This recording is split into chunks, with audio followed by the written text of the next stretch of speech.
Okay. Hello, so my name is Liza, I'm from Biscoe Solicitors, and I've welcomed along today Ian Wheaton from number 18 Chambers. So this week, landing in my inbox, I had an email from number 18 detailing private FDRs and what they involve, and I thought it was really useful and might be really useful to anybody that was already going through financial proceedings. So Ian has been kind enough to come on today and have a chat with me about private FDRs. If we could start, Ian, if you could just explain what an FDR is for anybody that doesn't know and where that would fit within divorce proceedings. Yeah, of course. An FDR means a financial dispute resolution appointment, and I've emphasised the word appointment, not hearing, for reasons I'll explain in a minute. And it's something that happens before the final hearing, and it's an opportunity. It's after the parties have completed their Form E, so that we've got all the financial information in front of us and would be available for the court. And it's an opportunity for the parties and for a court to see what the issues are, see how they can possibly be bridged, and more importantly, or as importantly, in order to enable the parties to avoid a final hearing, to see if the court can assist the parties in coming to an agreement, coming to a conclusion. Because it's much, much better to take ownership and to be in control of the outcome of your proceedings than it is to put them into the hands of a complete stranger, being the final hearing judge, who's never met you before, doesn't know what you're like, can only go on the basis of the evidence that she or he hears on the day. So really only gets a snapshot of the financial circumstances and any major relevant incidents or things that have occurred over the years, but is in reality a stranger who will only have seen your case papers a week before and will only have very limited information, depending on the stories that are told in the final hearing in order to make a decision. So what an FDR is an opportunity for parties to come to an agreement. They may not like it, but they may not like the outcome of an agreement. But a judge once said to me, and I think this is common amongst a lot of judges, is that in a final hearing, if you can't reach an agreement in an FDR, a judge's job is to make both parties unhappy, because quite often both parties go away with something different to that which they were asking for in the first place. So it's not a question of winning or losing, but it's a question of both parties being, perhaps because the judge has had to spread assets around more thinly than the parties imagined, both parties can end up disappointed. So an FDR is a really good possibility, and a judge will give you an indication to enable you. So they will say, if I was hearing this as a final hearing, they'll give you an indication as to what a judge is likely to do at a final hearing to inform you or inform the parties as to the best outcome that they're likely to achieve and the way that they can go about it without having to go through the pain, the emotional pain and the financial pain of going to a final hearing.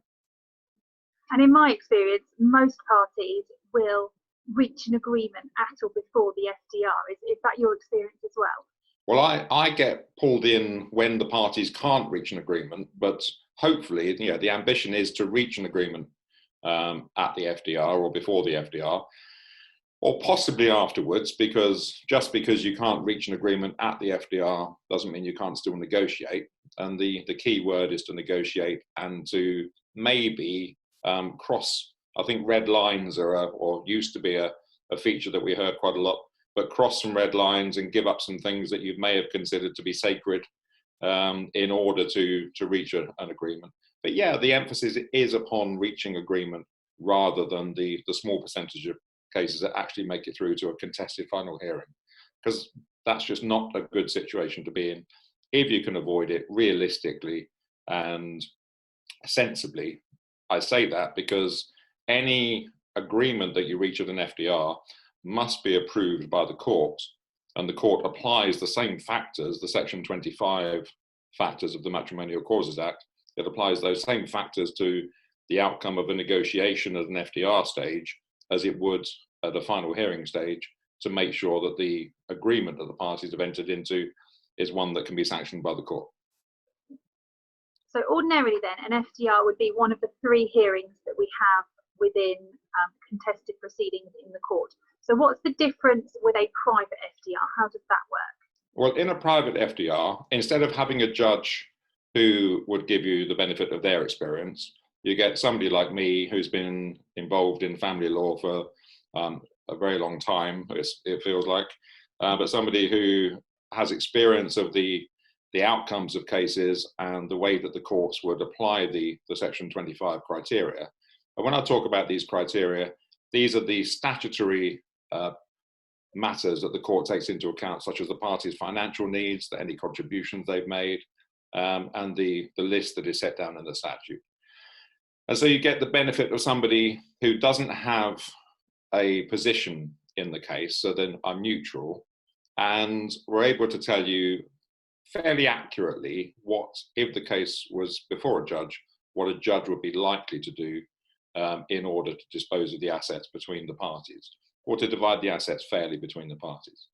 And one big issue is that a private FDR can lead, and we'll come on to this in a short while, but it can lead to a binding heads of agreement that you can reach, and you can bypass the court system up to a point, because any draft order that comes out of the private FDR must be put before the court for a judge to approve it, because, as I said earlier, if the parties reach an agreement that isn't sensible or isn't workable, then the courts are less likely to endorse that as being satisfactory. So it's not like a contract. You don't reach a contract with the other party, because everything is subject to the court's discretion, and everything that you could agree must be approved by a judge when approving a consent order that we would send to the court after you've reached agreement. So why would somebody, what are the advantages of doing a private FDR, and why would somebody want to consider doing that over just continuing with the proceedings that they've currently got? Well, parties will have already been required to mediate before they get to the court stage. And so it's a continuation of keeping negotiations going. Because clearly, when you've got two people who have been married for a significant period of time, have children between them, and they've got a number of assets to divide, they are the people who know that situation best. And it's to enable them to, if I can, keep proceedings out of court, or keep proceedings out of any further court hearings. And also, with the current lockdown situation that we've got, the courts have had to take a number of cases out of the court list over the last month or so. And there was already a significant amount of court delay involved or inbuilt in the system. And consequently, you may have to wait a number of months from the first appointment stage to get to the FDR stage. And so in order to enable people to try and resolve their differences sooner rather than later, they can engage in a private FDR. Once you've completed the voluntary disclosure in the form of the Form E, you can engage in a private FDR, and you can avoid, hopefully, if you can reach an agreement, you can avoid the current lockdown situation that we're in with the courts. And I can predict that when the lockdown ends and the court needs to relist all of the cases it's taken out of the list already, and by the list I just mean the court diary. And so when they relist all these matters, there's going to be significant delay, unfortunately, in having new matters come through the court system. And so delay could be a major feature. And if we can have some way of avoiding that delay and avoiding the emotional upset that goes with being in protracted proceedings, as well as the financial aspect of it, that must be a good thing for parties who are able to take ownership of their solutions.